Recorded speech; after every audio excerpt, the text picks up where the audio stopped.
Praise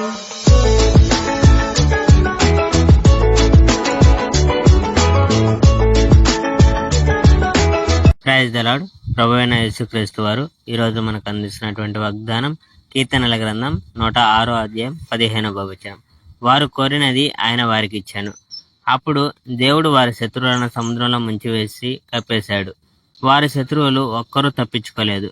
అప్పుడు మన పూర్వీకులు దేవుని నమ్మారు. వారు ఆయనకు స్తుతులు పాడారు. కానీ దేవుడు చేసిన వాటిని మన పూర్వీకులు వెంటనే మర్చిపోయారు. వారు దేవుని సలహా వినలేదు. మన పూర్వీకులు ఎడారిలో ఆకలిగొన్నారు. అరణ్యంలో వారు దేవుని పరీక్షించారు. కానీ మన పూర్వీకులు అడిగిన వాటిని దేవుడు వారికి ఇచ్చాడు. అయితే దేవుడు వారికి ఒక భయంకర రోగాన్ని కూడా ఇచ్చాడు. ప్రజలు మోషే మీద అసూయపడ్డారు. యెహోవా పవిత్ర యాజకుడు అహరోను మీద వారు అసూయపడ్డారు. కనుక అసూయపరులను దేవుడు శిక్షించాడు. భూమి తెరచుకొని దాతానును మింగివేసింది. తర్వాత భూమి మూసుకుంటూ అభిరాము సహచరులను కప్పివేసింది. అప్పుడు ఒక అగ్ని ఆ ప్రజా సమూహాన్ని కాల్చివేసింది. ఆ అగ్ని ఆ దుర్మార్గులను కాల్చివేసింది. హోరేబు కొండ వద్ద ప్రజలు ఒక బంగారు దూడను చేశారు. వారు ఆ విగ్రహాన్ని ఆరాధించారు.